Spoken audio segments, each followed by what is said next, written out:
The mansion stood wide awake before sunrise, but Ethan Ward lay still in his bed, eyes closed, pretending to sleep. His breathing was steady, controlled, practiced. Today was different. Today he wasn't waiting for silence. He was waiting for sound. For proof. For truth. His new housekeeper, Ava Brooks, was arriving with her 6-year-old twins, a situation he agreed to only under unusual terms. Children in his home still felt like a crack in the walls he had spent years building. As faint footsteps moved along the hallway outside his room, Ethan kept his eyes shut. He had asked Daniel, his assistant, to bring the new staff upstairs without warning. He wanted to listen before he ever looked. He needed to know who they were. Not from introductions but from behavior. He heard 2 small voices whispering, not loud but curious. One sounded eager, the other gentle. They paused right outside his bedroom door. Ethan's heart reacted in a way he wasn't prepared for. It wasn't fear. It wasn't anger. It was something unfamiliar. Something he didn't trust. The boys didn't know he was listening. They didn't know he could hear everything. "This is where he sleeps," whispered the first voice, filled with innocent wonder. "Don't touch the door," the second replied softly. "He might need rest." Ava hushed them kindly, her tone steady, respectful. Ethan felt something shift. In that brief moment, their voices carried warmth into a room that had not held warmth in years. And he hadn't even opened his eyes yet. Ethan opened his eyes only after he heard their footsteps fade away, slow and careful, as if the hallway itself were made of glass. He sat up, listening to the soft echoes drifting toward the kitchen, the gentle clink of dishes, the whisper of voices, the shuffle of small feet being guided by their mother. He stayed silent, waiting, observing, testing. When he finally stepped out of his room, he moved without announcing himself. From the staircase, he saw Ava wiping the counter, her twins standing beside her, helping in tiny, uneven ways. One boy was arranging spoons that didn't quite match. The other was folding napkins with careful precision. Ethan frowned. No one had asked them to do that. Daniel stood nearby, watching the scene with cautious approval. The moment he noticed Ethan, he straightened. Ava turned, startled but composed, her boys immediately stepping closer to her. Ethan expected noise, mess, complication. Instead, he found quiet effort and concentration. It unsettled him more than chaos ever could. The curious twin, the one who had spoken at his door earlier, lifted a napkin and accidentally dropped it. He froze, eyes wide, waiting for punishment. But Ava simply smiled and said, "Try again." Something in Ethan tightened. That simple phrase, spoken so gently, echoed through him like memory. Try again.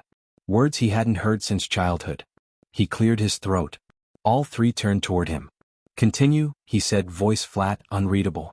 But as he walked past them, he noticed the cautious twin glance up at him, not frightened, not bold. Just quietly aware.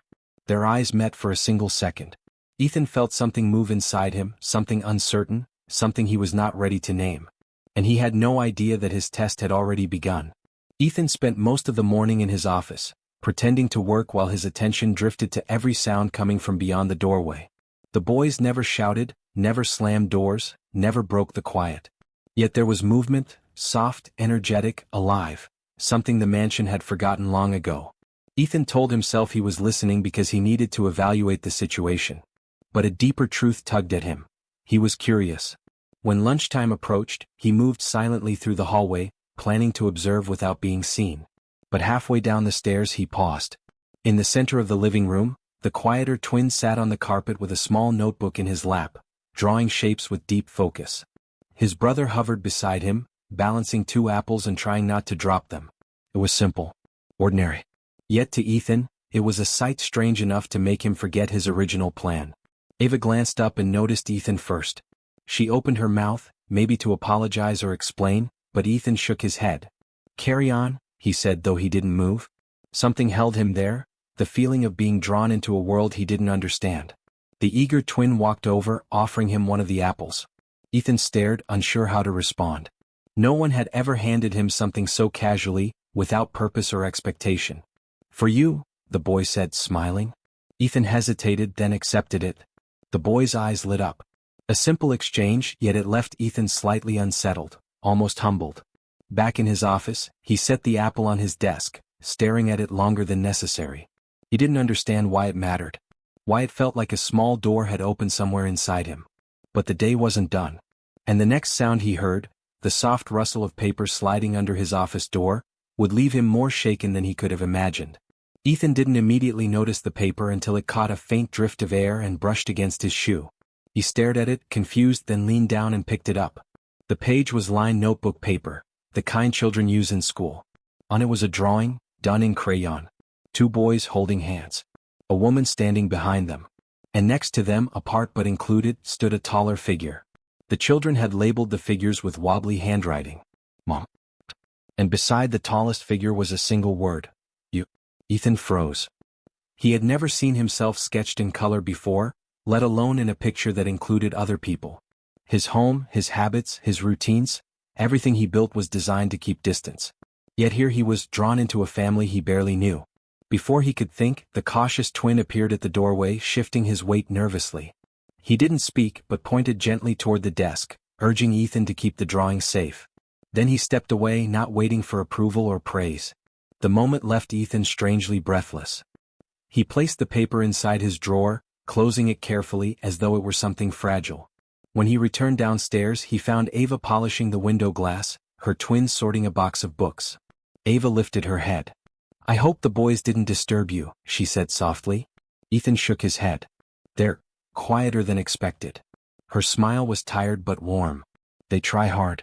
More than anyone knows." She turned back to the glass. Ethan studied her for a moment, wondering about the weight behind her voice. Why did they try so hard? What story hid behind those gentle eyes? Why did the drawing stir something he couldn't name? He thought he had invited them into his home merely to test their place in it. But now, without warning, they were beginning to test him. Ethan woke earlier than usual the next morning, surprised by how light he felt.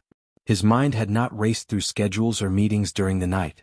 Instead, for the first time in years, he had dreamed, not of figures and failures, but of colors and voices, of small footsteps and soft laughter. The moment he stepped out of his room, he heard them downstairs. The twins weren't playing or running. They were whispering with Ava, their voices hushed, careful, almost secretive. Ethan paused at the top of the steps, drawn in by the warmth of the sound. When he entered the kitchen, the boys immediately stood up straighter, smiling shyly. Ava continued washing dishes, unaware that Ethan's eyes were studying every detail. On the table sat 2 sheets of paper and a handful of crayons. The twins had been drawing again. One picture showed the mansion, surrounded by flowers and trees, a version far brighter than reality. The second drawing stopped Ethan cold. It showed him sitting beside them at a long table, sharing a meal. A simple scene. A complete fantasy. The eager twin stepped forward. "We made breakfast," he said proudly. "For all of us." Ethan blinked. He had eaten alone for years. Meals for him were not occasions, just routines. Yet here was an invitation offered with hope, not request. He sat down. Slowly. Unsure. Ava turned, surprised. The twins lit up. They joined him at the table, chatting excitedly about toast shapes and fruit slices arranged like stars. Ethan listened, silent but not distant. And when one of the boys handed him a slightly burnt piece of toast, Ethan accepted it with the same care he would give something rare and priceless. Then came a moment he didn't expect.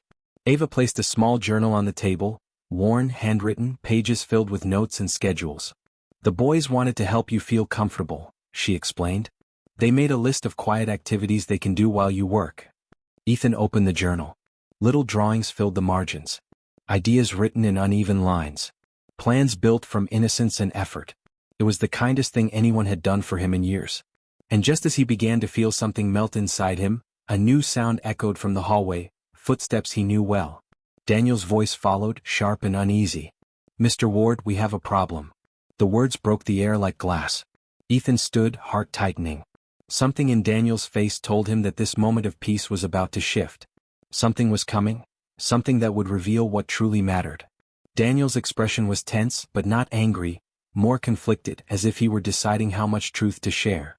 "I found something," he said, lowering his voice. "Something I think you should see." Ethan followed him to the study, where a small stack of papers sat on the desk. Medical forms. Financial letters. Job applications. Ethan scanned them quickly, realizing they belonged to Ava. There were notes about treatment costs, overdue bills, and a request for flexible hours due to appointments for one of the twins. "She didn't tell us everything," Daniel murmured. Ethan looked closer. The cautious twin, the quiet boy, had a medical condition that required ongoing care. It explained his stillness, his watchful eyes, the way he saved his energy for small moments. Ethan felt the room blur for a second, his heartbeat unusually loud. Ava had come here not out of convenience but necessity, fighting to protect her children, refusing pity, working with dignity. Daniel waited for Ethan's verdict. "Do you want to reconsider their stay?" Ethan stared at the papers then shook his head. "No," he said softly. "I want to understand." He returned to the kitchen. Ava stood at the sink, unaware that anything had changed. The twins were packing crayons away, humming quietly. Ethan approached, unsure of his own voice. "Ava," he said gently. She turned, surprised by the warmth in his tone. "You never had to hide anything here." Her eyes widened, filling with emotion she fought to contain. "I didn't want sympathy," she whispered. "Only opportunity." Ethan nodded. "Then let me offer you something in return." He paused, feeling the weight of the moment. "Not just a job. Stability. Space. Support."